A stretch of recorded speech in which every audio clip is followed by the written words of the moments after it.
Bueno, buenos días o buenas noches, dependiendo de cuándo o a qué hora estén viendo esto, obviamente. Me presento, soy Santiago Clochietti Tuozzo, ayudante de Fármaco 2 de la Cátedra 2, justamente Comisión Viñón Lerman Rojas, y en la charla de hoy vamos a hablar de una de las primeras clases del módulo 4 de Neuro, que son ansiolíticos e hipnóticos. Y quería recalcar esta clase, o al principio, porque me parece muy importante esta clase, porque vamos a empezar a ver drogas que son muy utilizadas en la práctica clínica y en la medicina, ¿no? Como pueden ser justamente las drogas depresoras del sistema nervioso central, entre ellas muchas ansiolíticas e hipnóticas, pero también grupos específicos dentro de estas drogas, como por ejemplo las benzodiazepinas, que son drogas que me atrevo a decir que la gran mayoría de las especialidades médicas en algún momento tienen que usar para alguna indicación u otra. Entonces, metámonos de lleno. Siempre me gusta esquematizar la clase antes de empezar, porque me parece que es mejor organizarse un poco para no tener las ideas desparramadas. Y para entender a los hipnóticos y sedantes, siempre hay que empezar con un par de conceptos de lo que es neurofarmacología. No se asusten, es un par de conceptos de receptores y neurotransmisores. Y un par de descripciones, definiciones de lo que es ansiedad e insomnio para que empezamos a entenderlas. Luego nos metemos de lleno con los fármacos, benzodiazepinas y barbitúricos primero. Vamos a ver que son parte de las drogas patrón de todo este teórico. Luego fármacos, como pueden ser los compuestos Z y otros hipnóticos y sedantes que vamos a ver que actúan por vías distintas. Y finalmente llegar a las conclusiones, donde me gustaría recalcar algunos conceptos fundamentales para que se queden después de esta clase. Entonces, como capítulo número 1 de este teórico, la neurofarmacología y un par de conceptos de ansiedad e insomnio. Y lo importante para mí de esta parte es cómo, yendo desde lo molecular, desde los receptores y los neurotransmisores, podemos llegar a entender cosas prácticas y diarias del día a día, como pueden ser la ansiedad y el insomnio. Y una cosa fundamental para mí en todo esto es entender un balance que existe a nivel del sistema nervioso central, que es aquel dado entre toda señal estimulatoria o excitatoria, como pueden ser principalmente dadas por el glutamato a nivel del sistema nervioso central, y todas las señales inhibitorias dadas justamente en este mismo sistema, principalmente por el GABA o ácido gamma aminobutírico. Por otro lado, siempre vamos a tener las aminas biógenas, histamina, noradrenalina, adrenalina, serotonina, etcétera, regulando este sistema ya sea por señales estimulatorias o inhibitorias. Más allá de qué sistema estemos viendo específicamente dentro del sistema nervioso central, ya sea motor, sensorial, sensitivo, etc., todos estos van a tener en algún punto de su circuito señales estimulatorias, usualmente dadas por glutamato, o señales inhibitorias, usualmente dadas por ácido gamma aminobutírico. Sin embargo, por la estimulación generalizada del sistema nervioso central, usualmente vamos a obtener conductas como pueden ser el alerta, la vigilia, excitabilidad motriz, ansiedad, temor. Como pueden ver, usualmente conductas que van a llevar a justamente la excitación de valga la redundancia, la conducta de la persona, ya sea porque esté despierta o porque justamente se esté moviendo más o esté ansiosa y tenga miedo. Y todas las estimulaciones inhibitorias del sistema nervioso central van a generar lo contrario, si están a nivel generalizado. Van a llevar a sedación, sueño, relajación neuromuscular, ansiólisis, que es el cese de la ansiedad, y calma. Muchas de estas funciones van a tener grupos neuronales específicos, ¿no? A nivel neurobiológico y anatómico, que van a responder a las mismas, pero algunas de ellas no, algunas de ellas van a ser muy complejas y van a tener una estructura justamente compleja de organización. No es el tema, obviamente, este teórico repasarlas, pero para que tengan en cuenta, por ejemplo, el alerta, la vigilia y todo lo que es lo que regula el sueño y la vigilia, va a corresponder tanto a estructuras neuronales corticales y complejas, como son la interacción de distintos grupos neuronales a lo largo de los hemisferios, y también grupos neuronales dentro del tronco encefálico, de lo que recordarán por ahí de neurofisio, de lo que es el sistema reticular ascendente activador, que justamente si esto se prende y está estimulado, va a promover el alerta y la vigilia. En cambio, justamente estimulando al revés, inhibiendo este sistema, vamos a promover sueño, vamos a promover sedación y exactamente lo contrario. Otro punto interesante para ver dentro de esto es justamente núcleos, o sea, subcorticales, como pueden ser el complejo amigdalino, que están involucrados en el sistema límbico y en conductas como pueden ser la ansiedad y el temor. O sea, se saben por estudios que todo lo que es el complejo amigdalino y la amígdala, básicamente las neuronas dentro del mismo, se excitan y se prenden y mandan señales a todo el resto del sistema nervioso central cuando el paciente tiene sensaciones de ansiedad o de temor. Y como justamente otras zonas en el sistema nervioso central, usualmente zonas corticales, mediante estímulos inhibitorios, como son aquellos dados justamente por el GABA, inhiben la excitación de esas neuronas que promueven temor y ansiedad.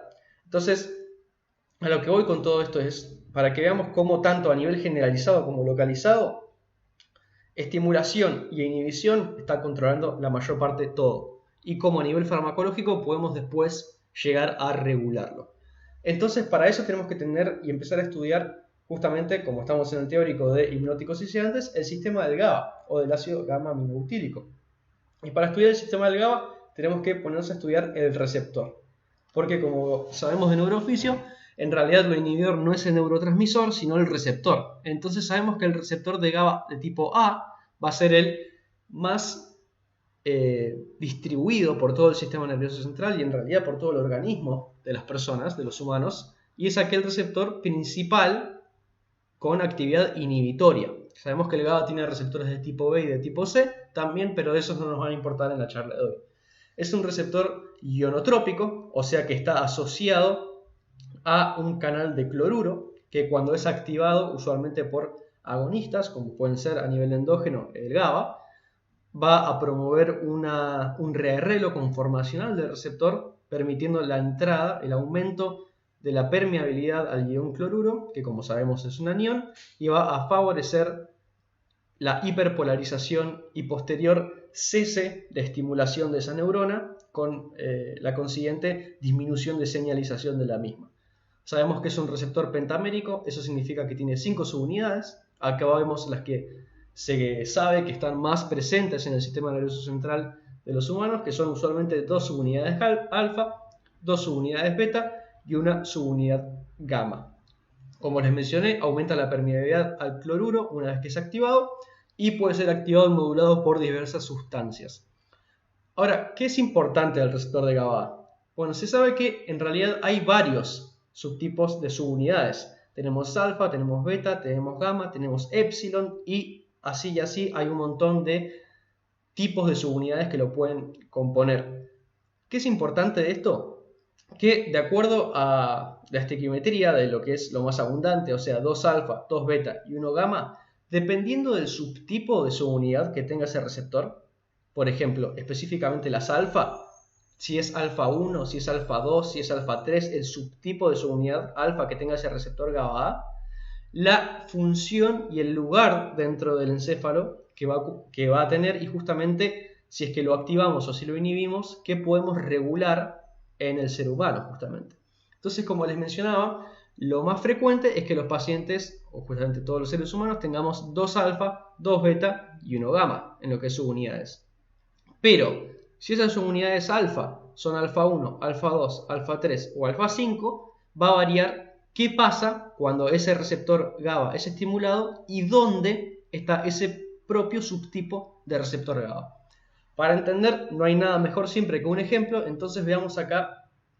Acá tenemos obviamente el ejemplo de activación de los receptores GABA, perdonen que me pasé esa parte. Sabemos que el ácido gamma-aminobutírico va a tener su sitio de unión en una hendidura entre la subunidad alfa y la subunidad beta.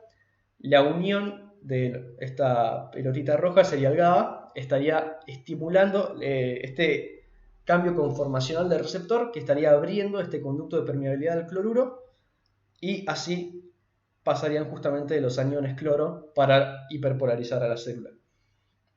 Volviendo a lo que estábamos hablando, disculpen ese leve retraso de las subunidades, los subtipos de subunidades alfa.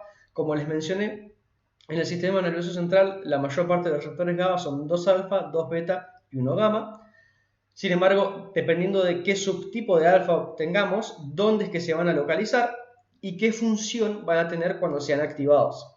Como sabemos, los receptores GABA son todos receptores inhibitorios, por ende siempre van a tender a conductas que van a depender de inhibiciones. Por ejemplo, los receptores de GABA A asociados a subtipos de alfa de tipo alfa 1 van a estar localizados a lo largo de todo el sistema nervioso central, van a ser neuronas GABAérgicas justamente difusas, pero la activación de las mismas va a llevar a conductas como sedación, cese de actividad anticonvulsiva y amnesia. Por otro lado, sabemos que los subtipos de GABA de tipo alfa 2 van a estar sobre todo en concentraciones altas, por ejemplo, en lugares como la amígdala, que mencioné antes que era muy importante en las sensaciones del temor, de la ansiedad y la angustia. Y sabemos que su estimulación, como les mencioné antes, inhibitoria por parte de lugares corticales, va a promover la ansiólisis, o sea, el cese de esta sensación fea de ansiedad. Por otro lado, los alfáteres van a estar distribuidos a nivel difuso por la corteza y su estimulación va a promover funciones inhibitorias, sobre todo una actividad anticonvulsiva.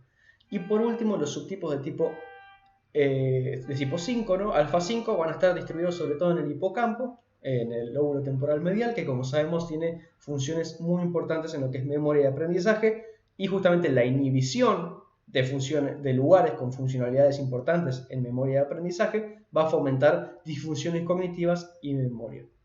Cuando empecemos a ver los fármacos van a entender la importancia de esto. Después, para seguir, es importante aclarar un par de conceptos clave de ansiedad e insomnio.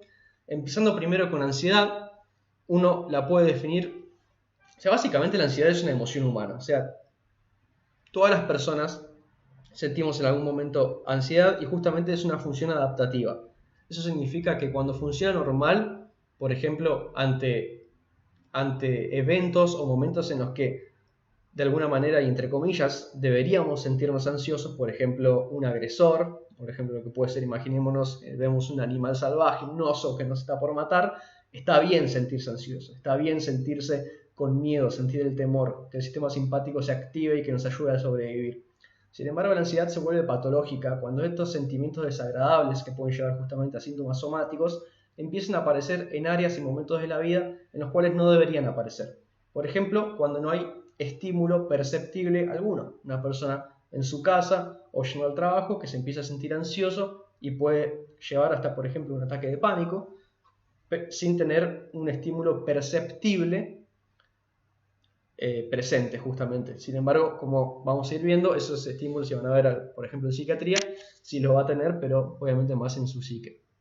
Y después el insomnio es una patología asociada al sueño y es la insatisfacción tanto en la calidad como en la cantidad del sueño que tiene un paciente, y va a estar dividido en si es de conciliación, cuando el paciente quiere iniciar el sueño, de mantenimiento, obviamente en la duración del mismo, y en el despertar, que puede ser mucho antes de lo que quiera. El paciente se quiere despertar a las 8 de la mañana y se despierta usualmente a las 5 y las 3 horas restantes no puede seguir durmiendo.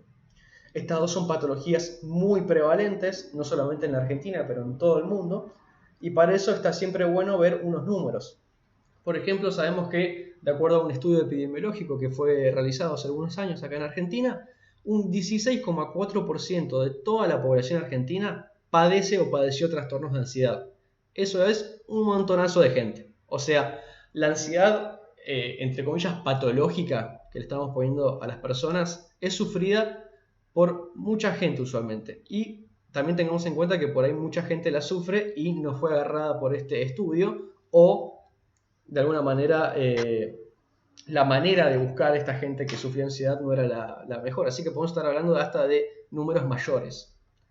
Y por otro lado, el número de argentinos, en este caso, que toman ansiolíticos, ya sea porque en algún momento se sintieron ansiosos o en algún momento sentían que los necesitaban, es de alrededor de 8,5 millones. Este también es un número altísimo. Sabemos que en Argentina somos aproximadamente 40 millones, que 8,5 estén tomando ansiolíticos, y ahora vamos a ver todas las características y las cosas que eso conlleva, es un montón de gente. Entonces, por todo esto y por lo que les mencioné antes, podemos ver que justamente este es un teórico de importancia y sobre todo estas son drogas que tienen mucha implicancia a nivel clínico y humano.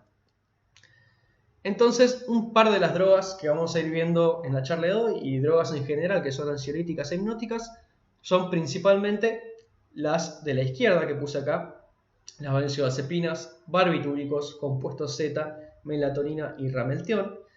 Estas cuatro son las cuales me voy a estar enfocando yo, pero vamos a hacerle énfasis principal a las benzodiazepinas y los barbitúricos, que son drogas fundamentales.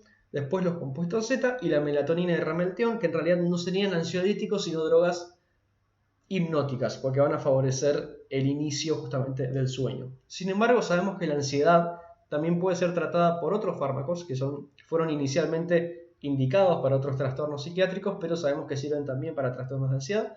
Entre ellos son los antidepresivos, no solamente que sirven, sino que son esenciales para tratarla. Algunos tipos de antipsicóticos son muy buenos ansiolíticos también. Algunos antihistamínicos, sobre todo aquellos de primera generación que atraviesan barrera hematoencefálica y promueven la sedación. Y algunos antiepilépticos como puede ser la pregabalina. Entonces, metámonos de lleno en lo que son los fármacos. Benzodiazepinas y barbitúricos. Como les mencioné, son las drogas patrón de la clase de hoy. O sea, la clase de hoy de hipnóticos y sedantes, como explicamos antes en lo que es neurofarmacología, son básicamente drogas depresoras del sistema nervioso central. Ya vamos a ver por qué mecanismos van a favorecer todos los tonos inhibitorios de los circuitos del sistema nervioso central. Por ende, estudiarlas va a ser muy importante y sobre todo entender su funcionamiento farmacodinámico, ¿no? Entonces, empezando por las benzodiazepinas, que son como ya mencioné antes, una de las drogas, si no las drogas más importantes de todo este teórico. Acá podemos ver su estructura química. Su nombre va a estar derivado de benzo, de un grupo benceno, que es este que vemos acá, y diazepina, de un anillo diazepínico, que es el que vemos acá a la derecha. Podemos decir, como les mencioné antes, son en general drogas depresoras del sistema nervioso central y van a tener la característica de que son moduladoras alostéricas positivas del receptor de GABA de tipo A. Como les mencioné antes, cuando estábamos hablando de receptores, la modulación, ya sea por agonismo o por modulación alostérica de los receptores de tipo GABA, va a ser fundamental para regular nosotros artificialmente este sistema de excitadores e inhibidores dentro de los neurotransmisores del sistema nervioso central, justamente porque el receptor de GABA de tipo A es el más frecuente de ver y el más difuso a nivel del mismo. Son drogas altamente lipofílicas, justamente porque tienen que atravesar barrera hematoencefálica para poder actuar. Todas las drogas que vamos a ver en el módulo de neuro tienen que hacer esto, entonces ya sea por mecanismos específicos, transportadores específicos que las distribuyan, que no suele ser lo más frecuente, o por las características farmacocinéticas de la droga, porque sea, por ejemplo, altamente lipofílico, va a ser necesario para que lleguen justamente al sistema nervioso central.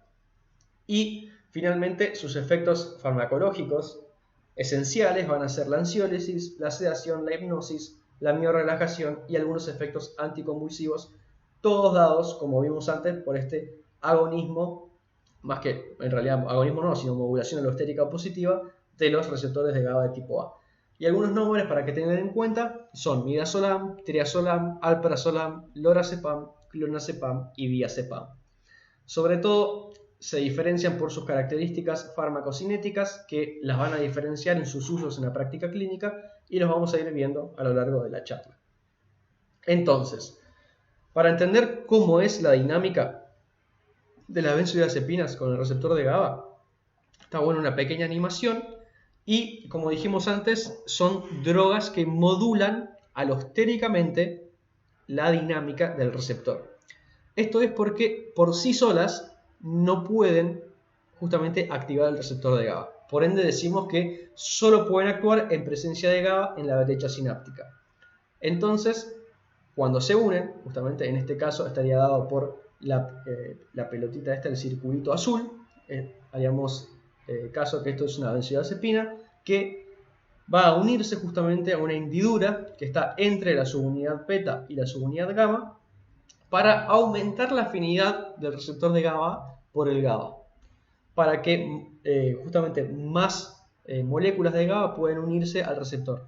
Y una vez que esto pasa, justamente porque son moduladores alostéricos positivos, haciendo de cuenta de vuelta que el circulito rojo es el GABA, van a aumentar la frecuencia de apertura de los canales de GABA A. Ahora, Esto parece una salvedad, pero en realidad es muy importante porque lo va a diferenciar de las drogas que vamos a ver en todo lo que falta del teórico. Justamente los receptores de GABA, cuando se activan, usualmente se activan en salvas. Y esas salvas son las que permiten que el cloruro penetre en las neuronas y luego las hiperpolarice para que éstas dejen de justamente generar sinapsis con otras neuronas y entonces así bajar el estímulo de las mismas. Si nosotros aumentamos la frecuencia de estas salvas, de justamente GABA, vamos a estar aumentando la inhibición de esas neuronas que estamos queriendo inhibir. Sin embargo, siempre regulado por el GABA. Repitiendo lo que ya dije antes, las benzodiazepinas no pueden actuar sin GABA en la brecha sináptica. Entonces, nuevamente el mecanismo de acción, la unión de las benzodiazepinas a la hendidura entre la subunidad gamma y la beta, la unión del GABA entre la alfa y la beta y la promoción de esta entrada de cloruro al interior neuronal. Y sabemos que a medida que nosotros vamos aumentando, empezando de acá y terminando acá abajo, aumentando las concentraciones de benzodiazepinas, se va a ir concomitantemente disminuyendo la activación neuronal a nivel generalizado. O sea, su mecanismo de acción podemos decir que es dosis dependiente. A medida que aumentamos las dosis, disminuye la activación generalizada del sistema nervioso central. Volvamos al principio, acuérdense de esta regulación entre activadores e inhibidores. A medida que aumentamos este estímulo positivo inhibitorio que son las benzodiazepinas, vamos a ir disminuyendo la estimulación generalizada del sistema nervioso central. ¿Y esa estimulación cómo la vamos a poder ver en la clínica? Justamente por, en un principio, sensaciones de ansiólisis, justamente porque se promueve la inhibición de lugares como por ejemplo el complejo amigdalino. Luego la relajación muscular, en lugares por ejemplo de la médula espinal sobre todo. Sedación, hipnosis, ahí es donde vamos a poder empezar a ver las propiedades anticonvulsivantes. Anestesia, coma y finalmente la depresión letal porque ya se inhiben los centros de regulación rítmica del bulbo raquídeo que van a justamente controlar lo que es el sistema cardiovascular, o sea, el corazón y la regulación respiratoria. Sin embargo, las benzodiazepinas por sí solas nunca van a poder llegar a los últimos pasos de la depresión del sistema nervioso central. Piensen, chicos, que esto, yendo para abajo, son niveles de depresión del sistema nervioso central. A medida que lo vamos deprimiendo con dosis aumentadas que van en aumento de benzodiazepinas, va pasando de un paso al otro. Sin embargo, solamente estos 4 pasos, ansiólisis, relajación muscular, sedación e hipnosis con propiedades anticonvulsivantes, van a ser plausibles de ser conseguidos con dosis de benzodiazepinas. Si queremos con benzodiazepinas llegar a los últimos pasos de depresión del sistema nervioso central, sí o sí los vamos a tener que combinar con otros depresores del sistema nervioso central. Y lo más frecuente es el etanol, el alcohol. Y esto lo vamos a ir repitiendo a lo largo de todo el teórico. Es muy importante no mezclar justamente benzodiazepinas con alcohol o con otros depresores del sistema nervioso central, como pueden ser los barbitúricos, porque puede llevar a interacciones farmacodinámicas que pueden llevar justamente a la muerte. Entonces, siguiendo y entrando en lo que es la farmacocinética de las benzodiazepinas, tenemos que saber primero que son drogas muy liposolubles, son drogas muy lipofílicas porque justamente mencioné que tienen que pasar a la barrera hematoencefálica para llegar al sistema nervioso central y poder producir su efecto en el mismo. Por eso decimos que tienen un alto volumen de distribución por esta misma lipofilia de las mismas. Y esto también nos va a dar que dependiendo de los usos que tengan las benzodiazepinas, van a tener un montón de sitios de administración. Puede ser oral, que son todas las benzodiazepinas dadas por vía oral, sublingual, principalmente alprazolam, lorazepam y clonazepam. Pueden ser dados por vía intravenosa, principalmente diazepam, midazolam y lorazepam. Por vía intramuscular, lorazepam y midazolam. Y o por vía rectal, por ejemplo, para poblaciones pediátricas, como puede ser el diazepam. Volviendo a la característica de la lipofilia, ¿no?, de las benzodiazepinas, sabemos que tienen una cinética tricompartimental de distribución. Esto es que primero se van a distribuir a compartimentos del organismo con alto riego sanguíneo, como son justamente el sistema nervioso central. para luego distribuirse a compartimentos con menos riego sanguíneo, como pueden ser sobre todo el tejido adiposo, también son justamente muy lipofílicas, y por ende la curva va a tener tres pendientes, una alfa, una beta y una gamma, por eso tricompartimental, eso recordarán de fármaco 1, y puede justamente explicar ciertas circunstancias como por ejemplo acumulación de benzodiazepinas en el tejido adiposo. Sabemos que al ser muy lipofílicas pasan todas las barreras, barrera hematoencefálica obviamente para ejercer su efecto, pero también la barrera placentaria y pueden llegar a la leche materna, esto hay que tenerlo en cuenta después para algunas de sus contraindicaciones. Sabemos que su metabolismo es siempre a nivel hepático, son drogas muy lipofílicas y sabemos, acuérdense también de fármaco 1, que las drogas para ser eliminadas justamente tienen que ser vueltas más hidrosolubles y esto justamente lo hace el hígado. Uno de los principales motivos o justificaciones del metabolismo hepático es para que las drogas se vuelvan más hidrosolubles y justamente puedan eliminarse a nivel renal, que esto es exactamente lo que pasa con las benzodiazepinas. Específicamente con las mismas sabemos que tienen un metabolismo de tipo trifásico, van a tener primero dos fases donde se van a oxidar y por último una fase de conjugación. ¿Por qué es importante esto? Porque en las fases de oxidación van a depender usualmente del sistema microsomal de tipo CYP, usualmente las isoenzimas 3A4 o 12-19.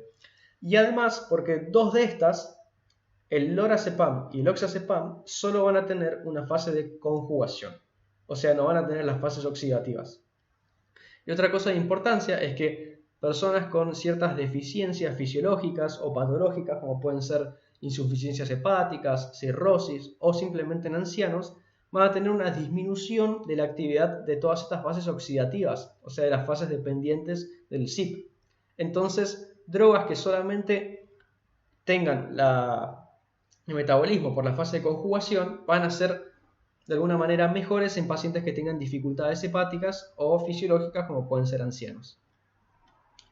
Avanzando en lo que es clasificación de benzodiazepinas, se pueden clasificar de varias maneras, entre ellas por potencia, por latencia de acción, desde que son administradas hasta que ejercen su efecto, pero una de las más prácticas en lo que es medicina es de acuerdo a su vida media. Y de acuerdo a esto las podemos dividir, depende de dónde lean la bibliografía, ultra cortas, cortas, intermedias y largas, o sacándole la versión de ultra cortas y simplemente corta, intermedia y larga. Todas cortas van a ser aquellas que tengan una vida media menor a 6 horas, las intermedias entre 6 y 24 horas y las largas mayor a un día justamente. Y acá es donde justamente volvemos a ver los fármacos que mencioné en un principio, midazolam y triazolam para las cortas, lorazepam y alprazolam para las intermedias y clonazepam y diazepam para las largas. Me imagino que muchos de ustedes algunos de estos nombres les sonarán familiares, por ejemplo alprazolam, muchas veces quien no tiene una abuelita o una abuelita que toma alprazolam para poder dormir o que le recetaron o que le recomendó un amigo, o lo mismo con clonazepam, porque como les decía antes son drogas muy utilizadas en la práctica médica y en la vida básicamente. Avanzando y hablando específicamente de los efectos adversos de las benzodiazepinas, principalmente van a estar dados en el sistema nervioso central y principalmente van a depender justamente de los efectos en los receptores GABA por parte de las benzodiazepinas. Entonces podemos deducir que todos los efectos adversos de las benzodiazepinas a nivel del sistema nervioso central van a estar dados justamente por este aumento de la inhibición en el mismo.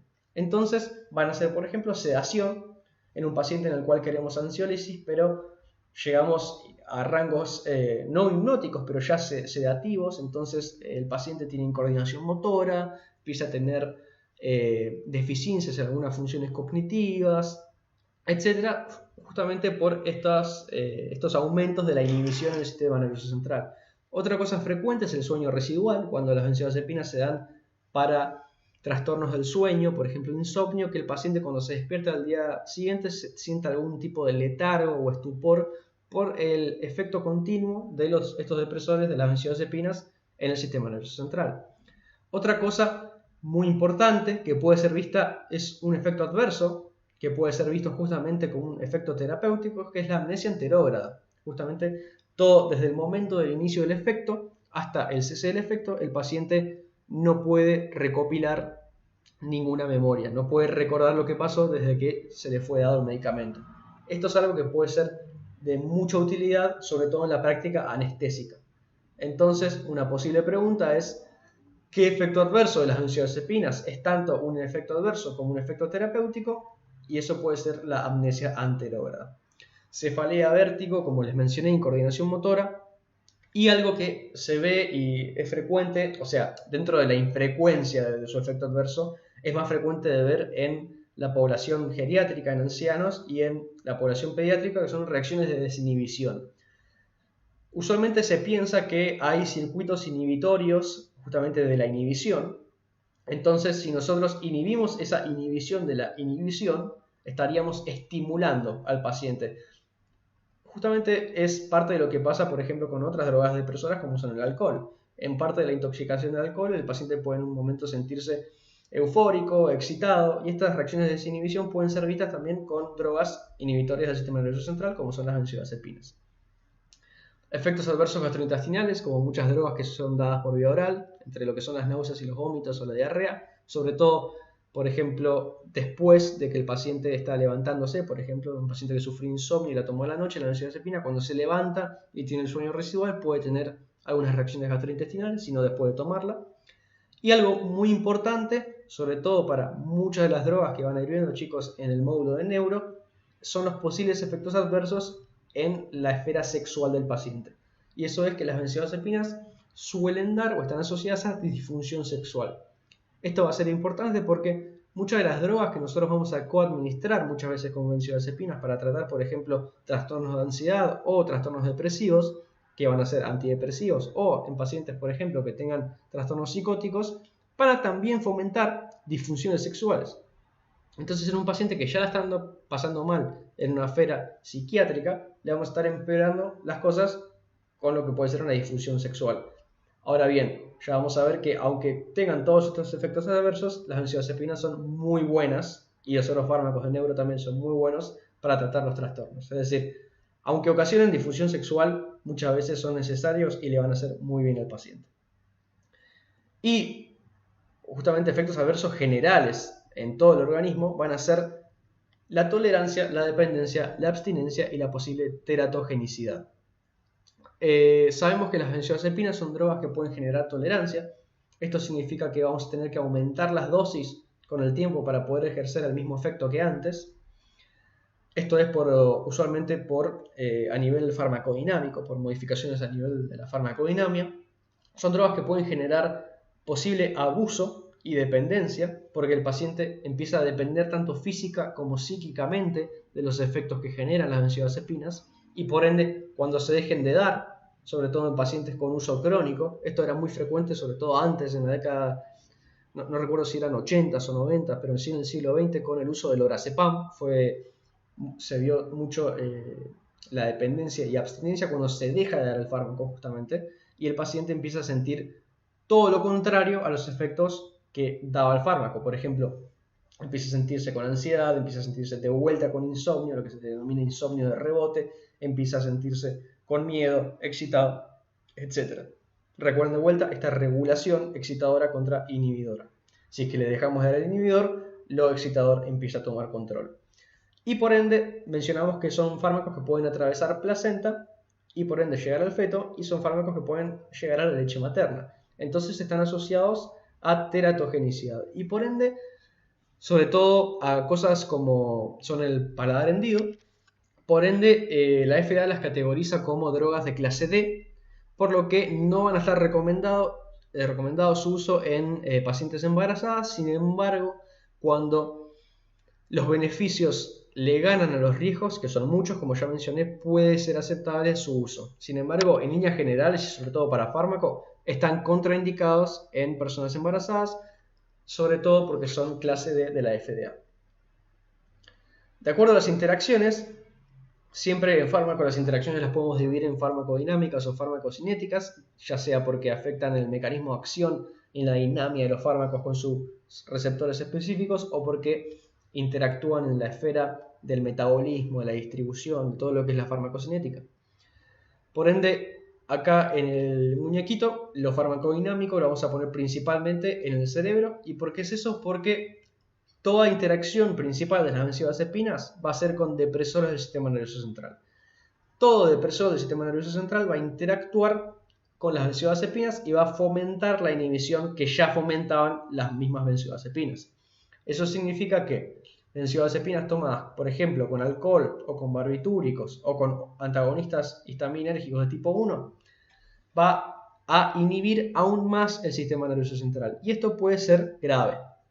Ya las benzodiazepinas, por sí solas, justamente por los efectos de sedación y de embotamiento que pueden llegar a dar, le tenemos que decir al paciente que no, es muy importante que no esté involucrado o que no haga funciones o conductas que requieran mucha actividad, ya sea psicomotriz o psíquica en líneas generales. Por ejemplo, como puede ser manejar un automóvil, manejar un avión, manejar camiones en largas distancias, trabajos en los que el paciente tenga que mantenerse despierto y si no está despierto pasan cosas feas. Justamente todo esto hay que avisarle al paciente que tenga cuidado y que no las haga. Esto se dice con cualquier depresor del sistema nervioso central en líneas generales. Entonces imagínense si es que combinamos benzodiazepinas con algún otro depresor del sistema nervioso central.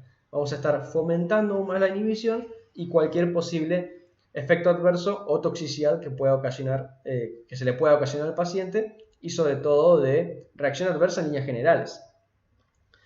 Por otro lado, hablamos de la esfera farmacocinética, tanto por el metabolismo como por su distribución en el plasma. Por eso lo mencioné acá como hígado y plasma, y sobre todo hígado, porque la interacción farmacocinética principal de las benzodiazepinas va a ser a nivel de su metabolismo en el CYP. Por eso la importancia de la oxidación por CYP dentro de las mismas benzodiazepinas. Todo inhibidor del CYP, como estuvimos viendo antes en fármaco, macrólidos, azoles, isoniazida, ritonavir. Vamos a ver después en la clase de antidepresivos los inhibidores selectivos de recaptación de serotonina, jugo de pomelo, puede llegar a aumentar las concentraciones plasmáticas de benzodiazepinas, porque justamente inhibimos su metabolismo. Y otra interacción farmacodinámica de importancia es aquella en la esfera sexual, como mencioné antes, pero ahora como interacción, y ella puede ser dada principalmente por su combinación, por ejemplo, con litio, una droga que van a ver en una clase más adelante, y van a fomentar la disfunción sexual, el litio combinado con benzodiazepinas. En líneas generales, entonces, podemos decir que hay contraindicaciones para las benzodiazepinas, y ellas se van a poder dividir en esta regla mnemotécnica que algunos en la cátedra la llamaban Miguel, entonces por eso se las puse así, que es M, I, G, U, E y L. En la M, primero miastenia gravis, justamente pacientes que tengan esta enfermedad autoinmunitaria. Si es que aumentamos la inhibición de un paciente que ya tenga una disfunción motora porque tiene miastenia gravis, vamos a estar fomentando, por ejemplo, una cosa que es muy temida en esta enfermedad, que es la depresión respiratoria. Por ende, está contraindicado. Otra contraindicación son las posibles interacciones graves, como ya mencioné y vuelvo a mencionar, con otros depresores del sistema nervioso central, no tomar benzodiazepinas y alcohol. Glaucoma de ángulo agudo, que es una patología de aumento de la presión intraocular en la cámara anterior del ojo. Su uso por más de 12 semanas, como mencioné antes, son drogas que generan dependencia, entonces está contraindicado usarlas usualmente más de 3 meses. Ahora, seguramente muchos de ustedes vieron pacientes o tienen familiares o tienen amigos que saben que toman benzodiazepinas y la están tomando por más de 3 meses. O sea, como pueden ver, el uso de la benzodiazepina en la práctica clínica general por ahí no es el mejor, o sea, por ahí podría ser mejor. Luego en el embarazo, como les mencioné, son cátedra D de la FDA y están contraindicadas también en la lactancia por el pasaje hacia la leche materna, justamente. Otra cosa importante a tener en cuenta, que no sería una contraindicación per se, pero sí es algo a prestarle atención, es el uso de benzodiazepinas en pacientes con posibles problemas respiratorios, como puede ser un EPOC, ¿no? Una enfermedad pulmonar obstructiva crónica o un síndrome de apnea obstructiva del sueño. Y eso es porque, como les mencioné, las benzodiazepinas por sí solas no pueden llegar a la depresión del sistema respiratorio. Sin embargo, si es que están aplicadas sobre pacientes que ya tienen dificultades respiratorias, como los que les acabo de mencionar, pueden llegar a empeorar algunos de los cuadros, sobre todo los más graves. Así que siempre está para ahí para tenerlo en cuenta. Avanzando a los usos de benzodiazepinas, pensemos de vuelta en esta regulación excitadora contrainhibitoria. Los usos van a ser obviamente en todas patologías en las que un aumento de la inhibición nos va a ayudar. Parte de eso son los trastornos de ansiedad, como les mencioné, la mayoría de ellos podemos usar benzodiazepinas, sobre todo en el uso agudo, ¿no? Para, por ejemplo, cortar un ataque de pánico antes que aparezca, para calmar en el principio del tratamiento a pacientes con ansiedad generalizada, etc. Los que más se van a usar son drogas de vía media intermedia, por ejemplo, como el alprazolam, que también se puede dar por vía sublingual, por ejemplo, para un ataque de pánico. El alprazolam también tiene un inicio de acción muy rápido, entonces el paciente se lo puede administrar por vía sublingual y efectivamente frenar el ataque de pánico antes de que le pueda ocasionar un rato muy feo. Abstinencia del alcohol, como van a ver luego en tóxico, la abstinencia del alcohol está dada justamente por un aumento de la neurotransmisión excitatoria. Entonces, aumentando la inhibición del sistema nervioso central, vamos a fomentar la mejoría del paciente. Drogas como el diazepam, lorazepam y midazolam, sobre todo dadas por vía intravenosa en algún ataque agudo, o por vía oral, por ejemplo, clordiazepóxido, que fue la primera benzodiazepina que se sintetizó, pueden ser muy buenas. Para tratar trastornos convulsivos y epilépticos, o el status epiléptico, que es una patología aguda, ¿no? de convulsión, que luego van a ver en el teórico de anticonvulsivantes, las benzodiazepinas son muy importantes porque al aumentar esta inhibición y sobre todo por vía de los receptores GABA, pueden llegar a evitar estos circuitos sincrónicos y generalizados excitatorios que son usualmente los que definen a una convulsión, ¿no? O una epilepsia. Entonces, drogas como el clonazepam, el diazepam o el lorazepam, el primero dado por vía oral para tratamientos crónicos y los últimos, por ejemplo, el lorazepam dado por vía intravenosa o intramuscular para tratar un ataque agudo, como puede ser un status epiléptico. Para la anestesia mencionamos al diazepam y el midazolam, sobre todo el midazolam es usado como para la premedicación de la anestesia, para preparar al paciente para la anestesia y luego transoperatorio, por ejemplo, para mantenerlo en el estado anestésico. Y luego para patologías como el insomnio, que es el estazolam, que no la mencionamos en la charla, pero suele ser usada a veces para el insomnio. Sin embargo, en líneas generales, las benzodiazepinas no se usan mucho para tratar el insomnio o no son recomendadas para tratar el insomnio porque, como vamos a ver, existen mejores maneras de enfocar su uso. Una cosa que también quería mencionar antes de avanzar es que usualmente los trastornos psiquiátricos, que vamos a querer, ya que entramos hablando de ellos en la clase, por ejemplo los trastornos de ansiedad o trastornos depresivos o trastornos como pueden ser el insomnio, hay que enfocarlos por un lado dual, tanto un lado farmacológico, que puede estar o no, y siempre tiene que estar un lado de psicoterapia, ya sea la psicoterapia que esté probado, que funciona mejor, puede ser terapia psicoanalítica, terapia cognitivo-conductual, etc. Pero usualmente se vio que la dualidad, el uso de las dos, suele ser más efectivo para tratar trastornos como pueden ser la ansiedad, la depresión, el insomnio, etc. Por eso las benzodiazepinas no van a ser siempre la mejor indicación para tratar, por ejemplo, el insomnio. Avanzando, un tema que es más de toxicología, pero que es importante mencionar, es la intoxicación o la posible intoxicación por benzodiazepinas. ¿Y por qué? Porque existe un antídoto, el flumazenilo. Es una droga que es químicamente muy similar a las benzodiazepinas, pero que justamente en vez de actuar como un modulador alostérico positivo del receptor de GABA de tipo A, actúa como un antagonista específicamente por el sitio por donde se unen las benzodiazepinas. Por ende, las pueden desplazar en un paciente que estuvo o que está justamente intoxicado por ellas. Sin embargo, el flumazenil se puede utilizar tanto para justamente patologías como una intoxicación aguda o como ayuda para revertir estados hipnóticos o sedativos en una anestesia, por ejemplo, o en un procedimiento en el cual se requieran de usar benzodiazepinas. En ese momento sabemos que el paciente lo único que tiene en sangre son benzodiazepinas, o lo importante, ¿no? Que tiene en sangre son benzodiazepinas, y la administración de flumazenilo por vía intravenosa va a ser muy buena para revertir al paciente de ese estado clínico. El flumazenilo es metabolizado por el hígado y justamente, ¿por qué les mencioné que sabemos que tienen benzodiazepinas? Porque Dentro de los efectos adversos del flumacenilo disminuye el umbral convulsivo y justamente fomenta estados epilépticos o convulsivos en pacientes que tengan predisposición a lo mismo, y también puede fomentar una abstinencia en un paciente que sea un usador crónico de benzodiazepinas. Entonces, en el caso anterior que les estaba mencionando, un paciente que viene a la guardia porque lo traen unos amigos o familiares muy preocupados porque al parecer se tomó varias cajitas de pastillas y en un posible intento de suicidio.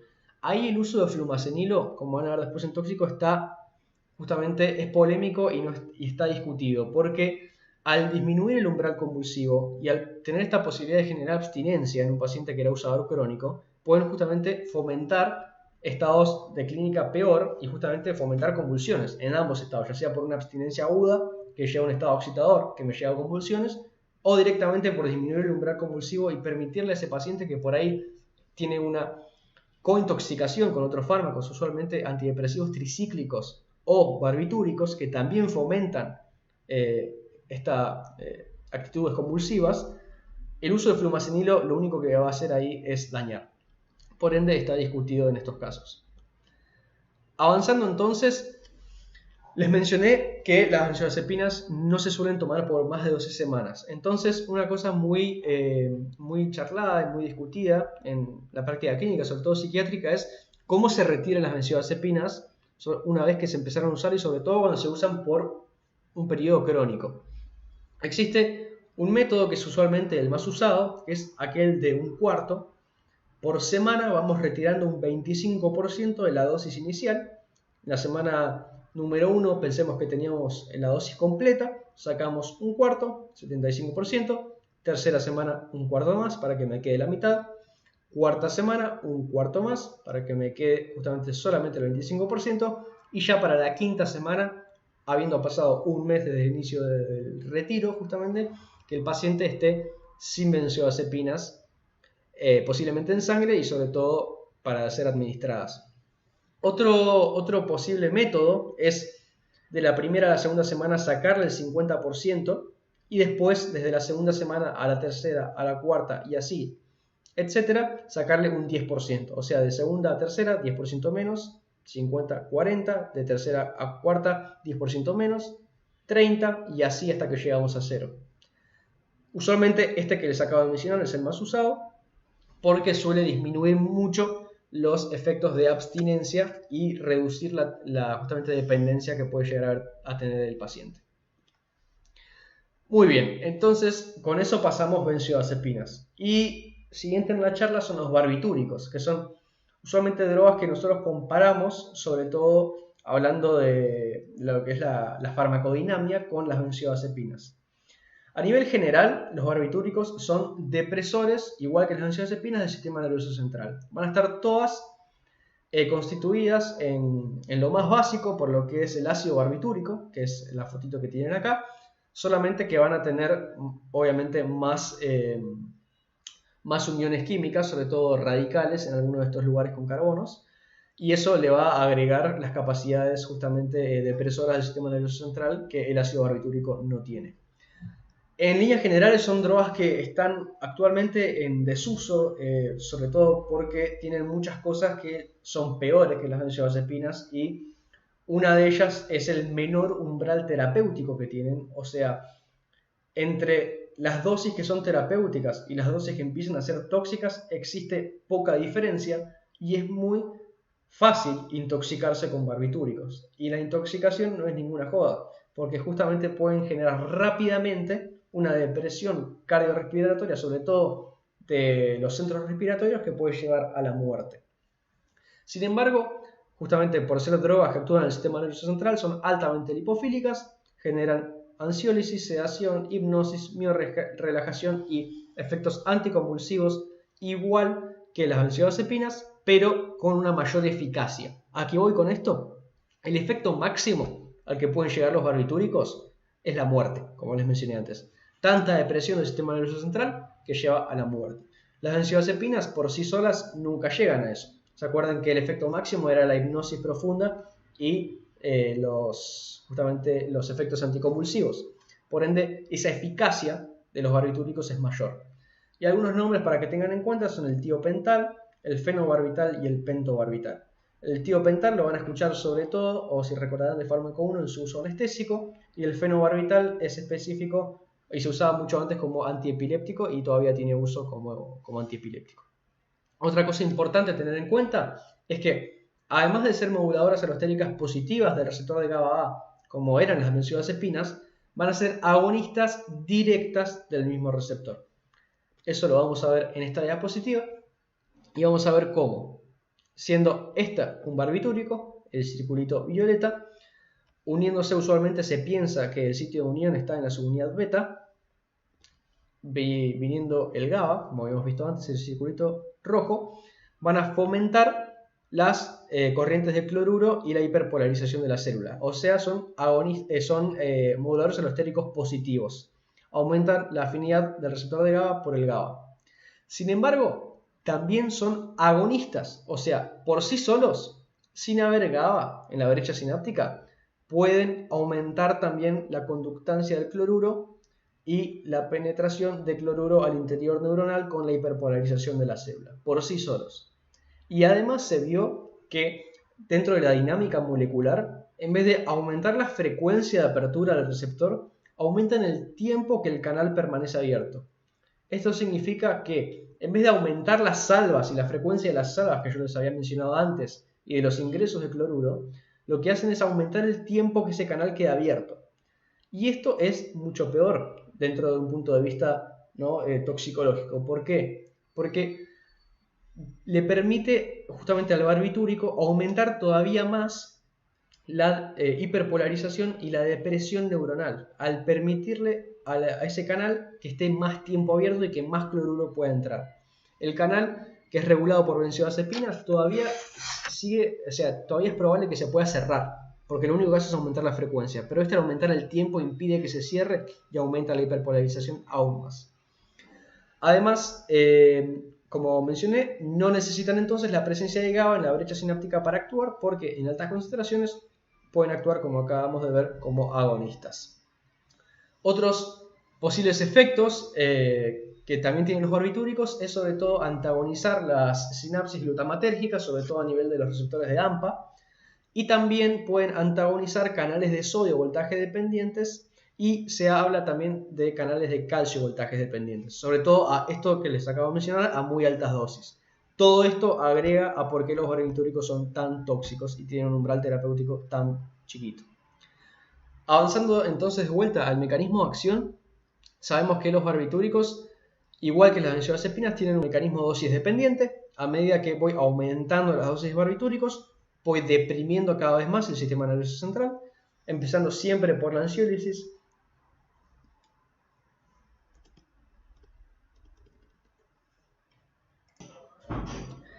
Como les mencionaba entonces, empezando desde una ansiólisis hasta terminar en una depresión letal cardiorrespiratoria.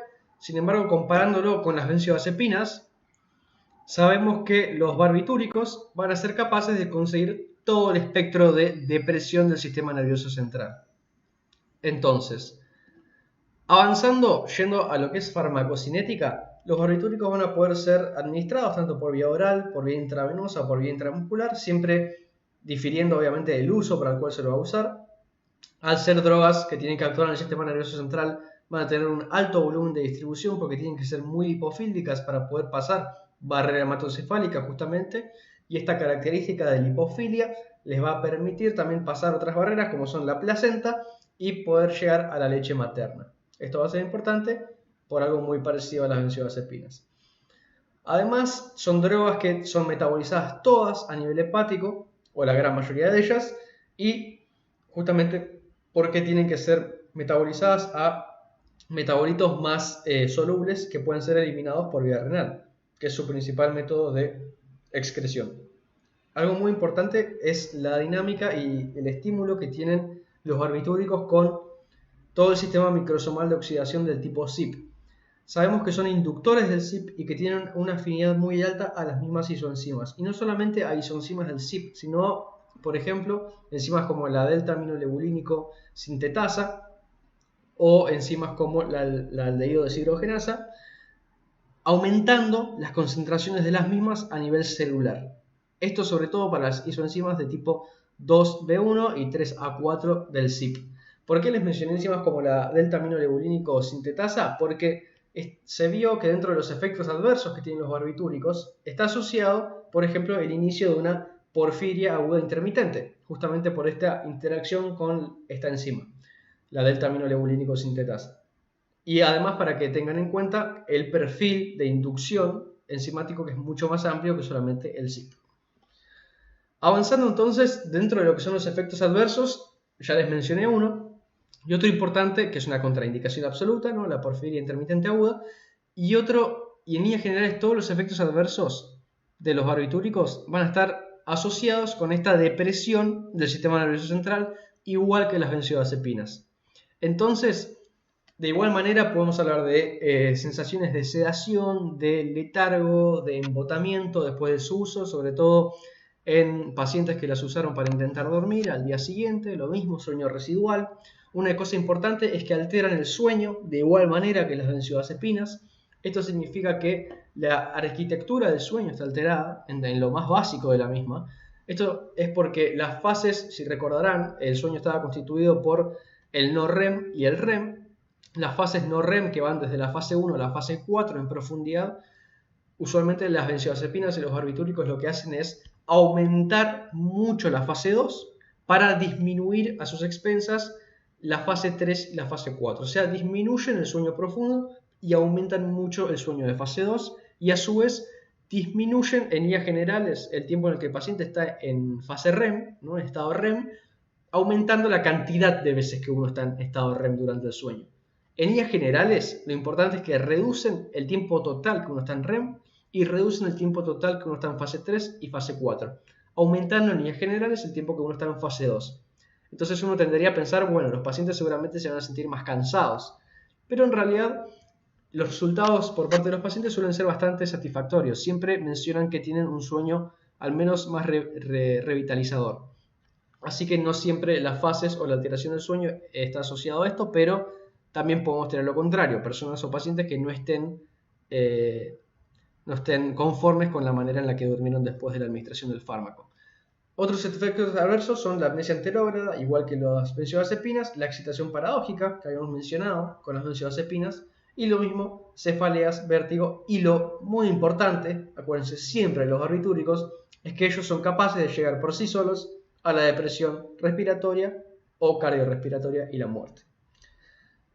Como efectos adversos gastrointestinales, recuerden, como muchas drogas que pueden ser dadas por vía oral, náuseas, vómitos y diarrea, y otros es que los barbitúricos, sobre todo, en mayor medida que las benzodiazepinas, están asociados a episodios de hipersensibilidad, sobre todo hipersensibilidad a nivel dermatológico.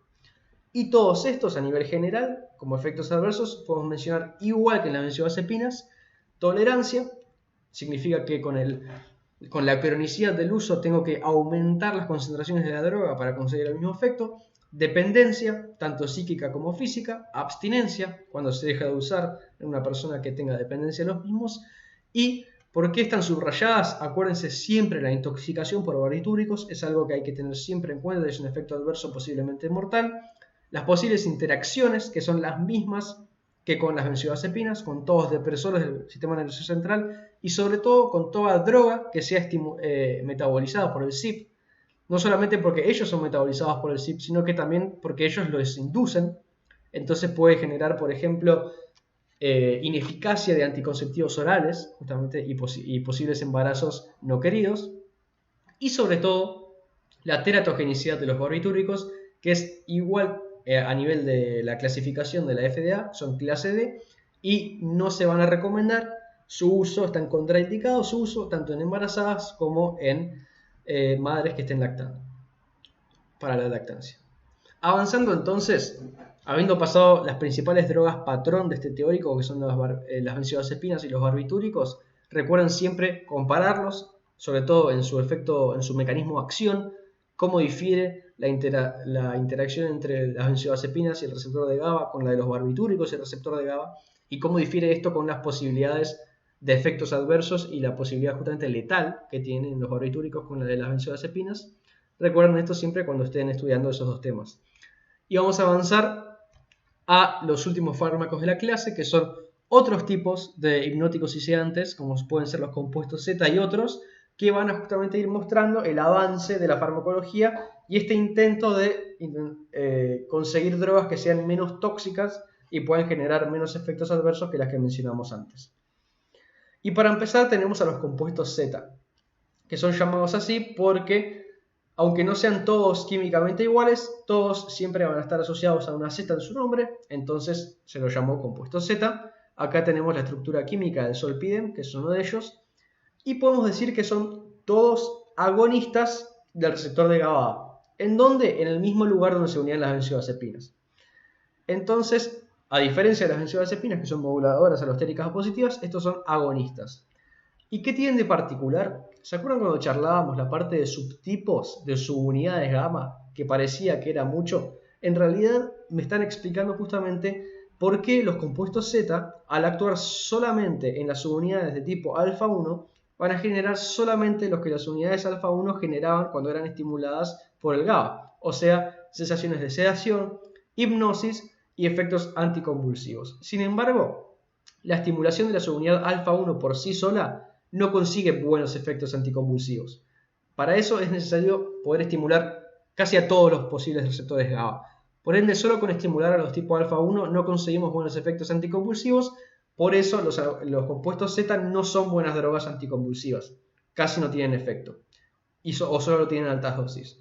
Entonces son drogas que van a estar usadas principalmente para sus efectos de sedación y de hipnosis. Y son altamente lipofílicas como el resto de las familias que estuvimos viendo.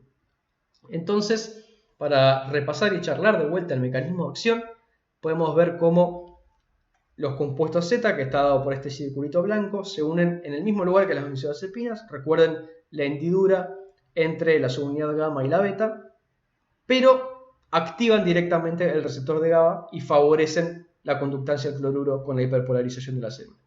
O sea, no necesitan al GABA para que esté en la brecha sináptica.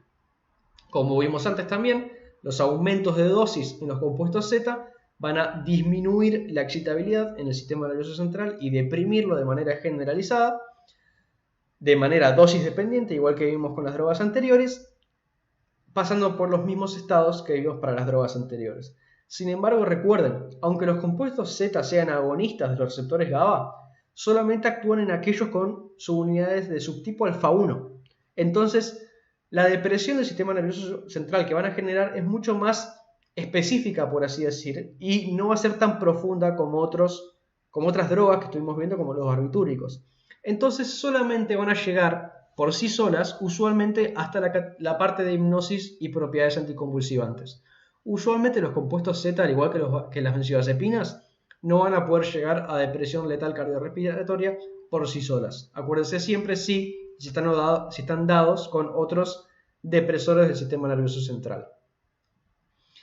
Y una cosa muy importante, acuérdense que por justamente actuar en el mismo lugar que las benzodiazepinas del receptor GABA, van a ser todos los compuestos Z plausibles de ser antagonizados por el flumazenil. Acuérdense que el flumazenil era el antagonista de benzodiazepinas que usábamos para uso anestésico de la misma o para intoxicaciones agudas. Avanzando a lo que es la farmacocinética de los compuestos Z, todos se dan por vía oral porque usualmente la indicación de los compuestos Z es para trastornos del sueño, sobre todo insomnio. Porque como mencionamos son drogas que principalmente al actuar en los GABA de tipo A, alfa 1, van a generar efectos sedativos e hipnóticos. Van a tener una vida media variable que va a variar mucho de la droga de la cual estemos hablando, desde el zolpidem, que tiene 2 horas, a la esopiclona, que tiene 6 horas de vida media. Metabolismo es todo por vía hepática. Por esto mismo, acuérdense de la liposolubilidad que es alta y tiene que ser transformados en hidrosolubles para poder ser excretados por riñón. Y van a tener una oxidación hepática dependiente siempre del sistema microsomal del tipo CYP y sobre todo el CYP3A4. Avanzando entonces, los efectos adversos de los compuestos Z van a ser muy similares a los fármacos que estuvimos viendo. Van a ser principalmente la esfera neurológica por depresión del sistema nervioso central. Recuerden esto del sueño residual, todo el deterioro psicomotriz, la posible cefalea, acuérdense de la amnesia anterógrada que también se ve con los compuestos Z, y posibles pesadillas y alteraciones conductuales que se pueden ver por su uso. Es importante mencionar acá que son fármacos que se usan para el insomnio, entonces el sueño residual por ahí no es lo mejor que uno quiera conseguir de estos fármacos. No es lo más frecuente dentro de los mismos, pero es un efecto adverso que se conoce. Sobre todo para las drogas que tienen mayor vida media, como el osopiclora, que vimos antes, que tenía 6. Para el zolpidem, por ahí que tiene, yendo para atrás, que tiene 2 horas de vida media, si es que el paciente lo toma antes de dormir, puede distribuirse y eliminarse rápidamente antes de que el paciente cuando despierte lo siga teniendo en sangre, previniendo justamente sueño residual. A nivel oral se vio que el isopiclona, los pacientes se quejaban muchas veces de sabor amargo, y a nivel gastrointestinal, recuerden como siempre muchas drogas que son dadas por vía oral son las molestias gastrointestinales, náuseas y vómitos. Todos estos efectos adversos, o sea a nivel general en el paciente, los podemos decir que pueden llegar a dar tolerancia en el paciente igual que las otras drogas que vimos, pueden llegar a dar dependencia en usos crónicos y con el cese de los mismos abstinencia. Sin embargo, la tolerancia, dependencia y abstinencia de los compuestos Z es mucho menor que la de las benzodiazepinas y herbarbitúricos. O sea, va a ser en un menor porcentaje de pacientes. En un principio se pensaba que ni siquiera la generaban. Sin embargo, con el uso de varios años y la vigilancia de varios años de los compuestos Z, se vio que en realidad sí lo pueden generar y hay que estar atentos siempre. Avanzando entonces, y habiendo dejado atrás a los compuestos Z, avanzamos a otra parte del teórico, que son la melatonina y el ramelteón. Justamente acá tenemos a la melatonina, su estructura química, y acá el ramelteón. El ramelteón lo que es un análogo químico de la melatonina, y ustedes recordarán que la melatonina en realidad es una hormona producida por la glándula pineal que es clave para la regulación y el funcionamiento del ciclo circadiano. ¿Y por qué me pareció interesante mencionar estos dos fármacos en el teórico? Porque son fármacos que, aunque se usen para, por ejemplo, trastornos como el insomnio, no son ansiolíticos y no son depresores del sistema nervioso central. Sin embargo, se sabe que pueden tener propiedades sedantes y posiblemente no puede llegar a la hipnosis, pero permitir y favorecer la conciliación del sueño de los pacientes. Y esto justamente porque al ser agonistas de los receptores de melatonina, van a modular el ciclo circadiano igual que lo que hace la melatonina en un paciente o en una persona en lo que es los procesos fisiológicos normales. Recordando un poco de cómo era la síntesis de la melatonina y la inhibición y estimulación de la misma, sabemos que es una hormona que se secreta principalmente a la noche, o sea que mediante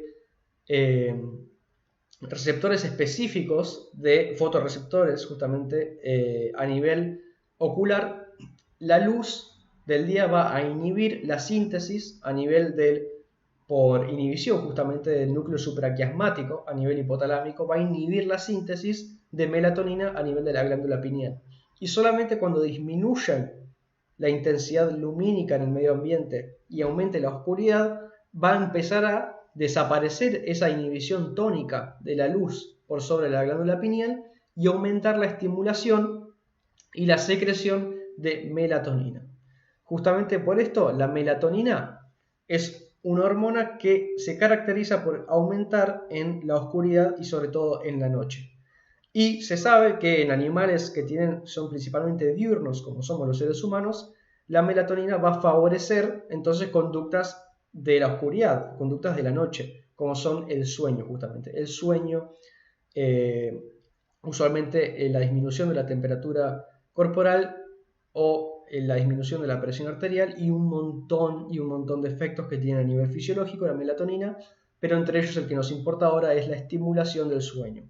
Y eso va a ser porque nosotros somos animales diurnos que dormimos de noche. Se sabe que en animales nocturnos la melatonina al revés, los despierta. Pero bueno, sacando esa salvedad y avanzando en lo que es importante, acá podemos ver cómo la melatonina tiene bajas concentraciones en el día, porque es inhibida por la luz, y en la oscuridad es estimulada y entonces tiene altas concentraciones.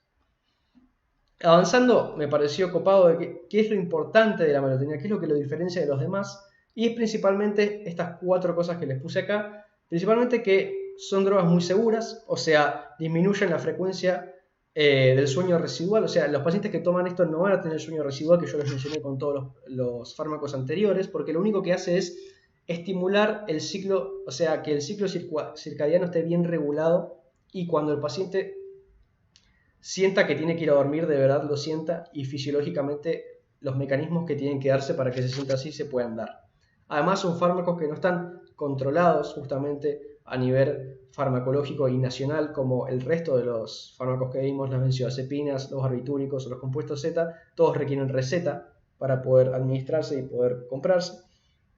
También no generan efectos conductuales como el resto de los fármacos que vimos y tienen una alta eficacia para tratar los trastornos del sueño que vimos anteriormente, sobre todo el insomnio. Pero también pueden verse para usos, por ejemplo, el jet lag, que es estos trastornos en el sueño y en la conducta y sobre todo en la actividad de una persona que pasan cuando una persona pasa de un uso horario a otro, sobre todo con alta diferencia. Por ejemplo, si viajamos de acá a Australia, cuando allá sea de noche, lo más probable es que acá sea de día, entonces no vamos a tener sueño. Justamente la melatonina o el rameltión pueden ayudar a dar vuelta y trabajar en este proceso. Avanzando entonces a las conclusiones, ¿qué me importa a mí que se lleven fundamental de esta clase? En primer lugar, tengan en cuenta lo que hablamos al principio, la regulación entre excitadores y entre inhibidores del sistema nervioso central. Sepan que la mayor parte de las drogas que vimos son depresoras del sistema nervioso central, salvo justamente la melatonina y el ramelteón que vimos acá al final. Justamente por estos efectos depresores y por el agonismo y modulación que generan en el principal receptor inhibitorio, que como vimos es el del GABA, van a reducir las actividades excitatorias neuronales del sistema nervioso central y fomentar todas estas conductas que estuvimos viendo a lo largo del teórico: la sedación, la hipnosis, la ansiólisis, etcétera, etcétera. A su vez, como les mencioné, las benzodiazepinas son de las drogas psicoactivas más usadas de la medicina, así que hay que saber muy bien cómo administrarlas. Recuerden la contraindicación de no más de 12 semanas, recuerden las contraindicaciones sobre todo miastenia gravis, recuerden, ojo, en los pacientes que tengan alteraciones de las vías respiratorias, EPOC, SAOS, o sea, síndrome de apnea obstructiva del sueño, hay que saber administrarlas, las benzodiazepinas. Y una vez, si estamos enfrente de pacientes con un uso inadecuado o posible dependencia de las benzodiazepinas, hay que saber cómo derivarlo o cómo enfocar el tratamiento de estos pacientes.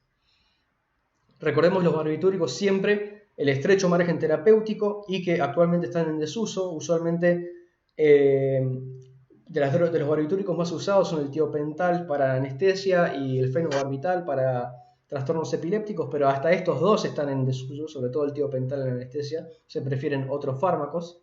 Acuérdense siempre de los barbitúricos, esto lo hablamos de la toxicidad y el estrecho margen terapéutico. Recuerden que no todo ansiolítico o sedante tiene que ser depresor general del sistema nervioso central, como vimos la melatonina, el ramelteón, y actualmente están en estudio y en justamente análisis futuras drogas que, por ejemplo, actúan en los receptores GABA con subtipo alfa 2, que como vimos antes solamente producían ansiólisis. Entonces, de esta manera, tenemos un ansiolítico que no es depresor general del sistema nervioso central y solamente genera ansiólisis por justamente el agonismo con el receptor GABA del subtipo alfa 2.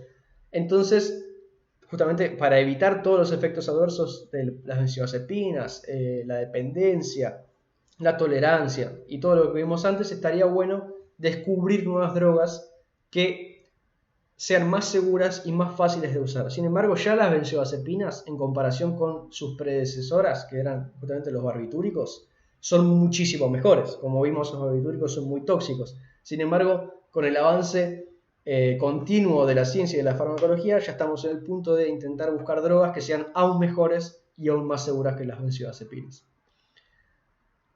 Bueno, muchas gracias. Espero que les haya gustado el teórico. Espero que les haya servido. Perdón si se hizo largo, ahí tienen mi mail si me quieren mandar alguna duda, consulta o lo que sea sobre el tema. Y acá está la bibliografía que usé. Les agradezco y bueno, cualquier cosa mandan al mail o nos dicen a cualquiera de los chicos de la ayudantía y nosotros los ayudamos.